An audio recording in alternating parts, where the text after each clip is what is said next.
A message from your scribe. Since the beginning of time, people have faced death. Some of us do it frequently or even daily, while others do so from time to time or even once in a lifetime. In every era and culture, death has been conceptualized differently, and people have wondered what interesting things might await us on the other side, if there is another side at all. Myths, folklore, and religion have attempted to solve the mystery of death, and in every culture, diverse funeral traditions have emerged to prepare the deceased for their final journey into the unknown. As the All Saints' Day approaches, let's take a look at the culture of ancient Egypt, where the Ars Benemoriendi was prioritized, and death sometimes took the form of gigantic monuments. Most of the heritage left to us by the ancient Egyptians has survived in the form of tombs or what is found or was found inside them. Their religion, customs, diet, and daily life must often be considered and reconstructed through the lens of death, because most of the artifacts we have are based on the axis of life and death. This overrepresentation of evidence and archaeological finds can lead both researchers and consumers of ancient Egyptian culture to believe that their entire life was only devoted to death and what comes after. So, was it really like that? Well, based on the data we have, one can say definitely, or rather yes. The very fact that more stuff related to death have survived to this day is an evidence itself. Tombs were often built from durable stone, while houses, other buildings, or even palaces were often made only from mud bricks, wood, or reeds. The houses in which the Egyptians lived were only a temporary place of residence, and their true resting place and ultimate dwelling were on the other side of the Nile. The earliest traces of belief in an afterlife can be found in Egypt as early as the beginning of the 4th millennium BC. People from the Nagada and Badarian cultures buried their deceased in relatively shallow graves, which they then covered with small mounds. These mounds not only protected the deceased but also made it easier to identify their resting place. Even at this stage, people envisioned the afterlife as an extension of earthly life. This can be inferred from the offerings that were placed in the tombs alongside the deceased. In burials from this period, we find not only pottery filled with food and beverages, but also weapons, tools, jewelry, and even cosmetics. In other words, everything that deceased used in life was placed in the tomb or grave. This belief in the afterlife persisted for millennia, although it was not always inclusive. The establishment of a strong centralized state with a king as its head led to the exclusion of other people from the privilege of an afterlife. This situation persisted from the pre-dynastic period until the first intermediate period, spanning at least for 1,000 years. The belief that kings became gods after death resulted in absolute obedience from their subjects. The king was the sole key for someone wishing to experience an afterlife. However, when the king's authority as a divine ruler weakened, mainly due to totally non-transcendental issues, something known as a democratization of afterlife occurred. From this point on, even common people had the opportunity to strive for entry into the Egyptian paradise. It should be noted though that this view is now being called into question. After all, the burials of both wealthy and even poor individuals have been trying to imitate royal burials since the earliest times. The lack of detailed instructions or spells for the deceased to find themselves in the realm of Osiris might have been more related to societal order than actual beliefs. Furthermore, the absence of these instructions did not necessarily mean that the spirit of the deceased could not enter the Egyptian paradise. However, this task became considerably more challenging because the journey through the afterlife was dangerous for the spirit and required substantial knowledge to pass all the tests posed by the gods. Regardless of whether the democratization of the afterlife was a real thing or it's just a creation of Egyptologists, in later periods such instructions for the deceased, collectively known as the Egyptian Book of the Dead, began to appear more frequently in tombs and were written on an individual basis. Individuals who had the time and resources to acquire incantations for their journey to the afterlife would go to the temple, where, based on their personality, character, and the life, they would receive personalized papyri to be placed in their tomb. Ancient Egyptians perceived earthly life as a series of events that led to death eventually, and although this rational view of inevitability of death was something natural for them, it doesn't mean that they took their encounter with death easily. Egyptians were afraid of death just like we are today. Even in a coffin text dating back to the Old Kingdom period, we encounter expressions of love for life while simultaneously despising the moment of death. To better visualize this, let's ask the Egyptians for an opinion. Two distinct perspectives are presented in the dialogue of a man in his ba.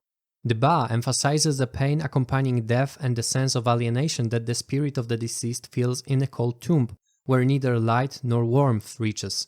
This viewpoint is contrasted by the response of man who consoles himself by expressing hope that the afterlife doesn't have to be marked only by fear and darkness. Death is to me today like a sick man's recovery, like going outside after confinement. Death is to me today like the scent of myrrh, like sitting under a sail on a windy day. Death is to me today like a man's longing to see home, having spent many years abroad. The cult of the dead and more broadly religion truly played a massive role in the daily life of the ancient Egyptians. Nearly every aspect of life and the surrounding world was somehow connected to or dependent on the gods and the beliefs that had developed around them. The life-giving Nile was believed to flood each year due to the single tear shed by Isis, mourning her murdered lover Osiris. The northern wind blowing from the Great Green, which the Egyptians referred to as the Delta, and the surrounding Mediterranean Sea were seen as a representation of the presence of the gods Amun or Shu. Lastly, the clouds in the Egyptian sky were perceived as the whitening bones of the latter. The ancient Egyptians understood the universe as a collection of cyclic processes that complemented each other. Alongside the mentioned recurring floods of the Nile, they also observed the daily journey of the sun across the sky, its rises and settings, the phases of the moon and the life cycle of the plants. All these cycles were seen as manifestations of powerful divine forces and were perceived as elements of established order that was set in place from the beginning and was not supposed to change. In the same way, people were to journey through life much like the sun across the sky and then hide beyond the horizon of death. The survival of the deceased depended on their incorporation into these cyclic processes. A new dawn for people was meant to be eternal life. The gods were immortal because in the afterlife their bodies were rejuvenated multiple times, so the deceased, through close identification with the gods, could expect a similar process. Achieving an afterlife required proper preparation. It necessitated a secure burial place for the body, ideally preserved through mummification, to enable the reunification with the Ba.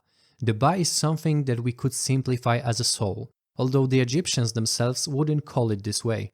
The Ba can be described as an element of one's being, materializing in the afterlife as a bird with a human head. This spiritual entity, akin to the deceased spiritual twin, had the ability to travel between the world of the living and the dead. It also carried the same emotions, memories, and personality as the deceased. However, the materiality in the realm of the deceased prevents us from equating the concept of Ba with the soul. Besides having an appropriate tomb, the family needed to have a place where they could perform rituals to keep the deceased alive in the afterlife. Most often, a small altar with a figurine of the deceased was located in the family's home.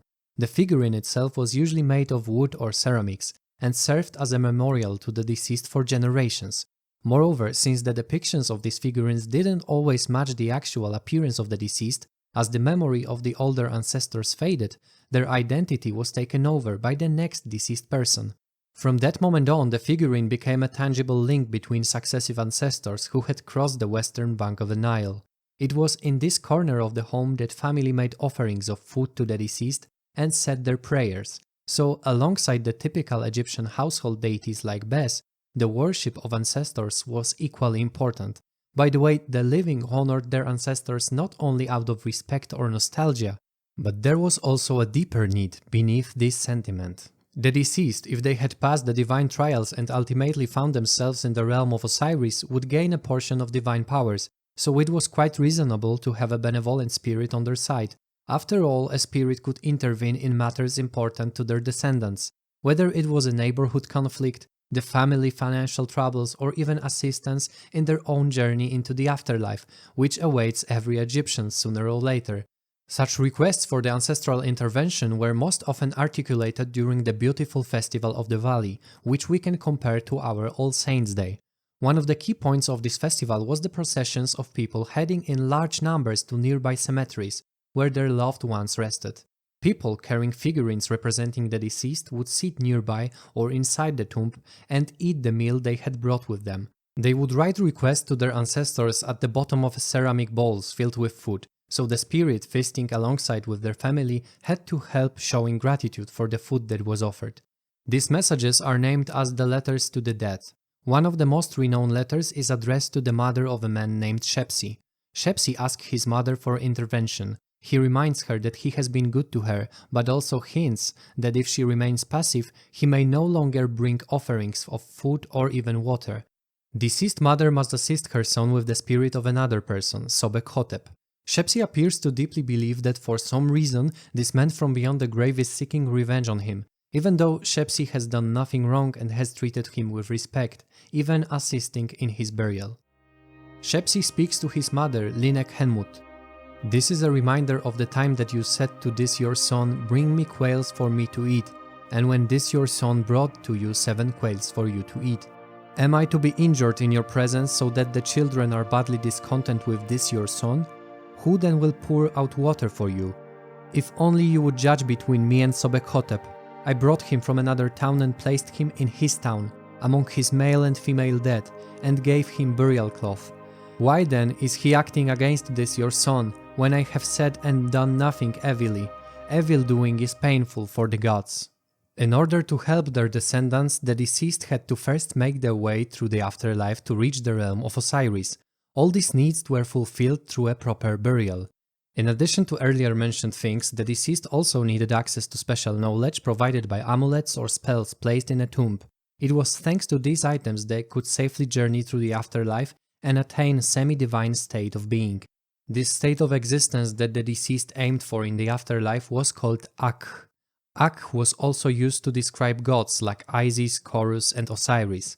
Only they had the power to bestow the status upon others. However, through closer interaction with them in the afterlife, the deceased could partake in some of their powers, with the most important being immortality. The journey of the deceased began shortly after their burial, once their body had been placed in a tomb. The actual location of the paradise, the ultimate destination of the deceased, changed over time.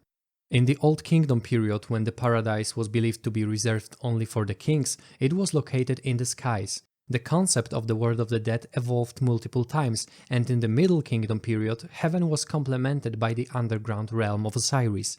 After the rites, the deceased embarked on a challenging journey. Key points of this journey included a 2-step judgment conducted by deities. First, Anubis led the deceased to a scale, often depicted as the goddess Mat, responsible for, don't be surprised, harmony and law. Mat placed her attribute, a feather, on one side of the scale. On the other side, Osiris placed the deceased heart. If the heart was lighter than the feather, the deceased could go further. However, if the heart was heavier, it meant ultimate end for the deceased and their soul. Those who didn't pass the judgment faced Ammit. This monster embodied all the Egyptians' earthly fears. It had a head of a crocodile, the claws of a lion, and the body of hippopotamus. After passing the initial judgment, the deceased entered the Hall of Osiris, which was the place of the final judgment. Here, spells were really helpful because the deceased had to deny all their bad deeds during a speech known as the negative confession. The deceased stood before all 42 gods and recited formulas indicating that he had not been a bad person during their lifetime. Some sample phrases included, I have not harmed others, I have not lied, but also I have not destroyed grain. During the final judgment, the gods did not question the deceased's declarations, which did not necessarily mean that the person had been entirely innocent during their lifetime. After passing this last trial, Osiris welcomed the deceased into the Egyptian paradise, which is called Fields of Reeds. Surprisingly, these fields of reeds were less heavenly compared to concepts of the afterlife that we are familiar with, such as those in Christian culture. The Egyptians wanted to see in their paradise a reflection of their old reality.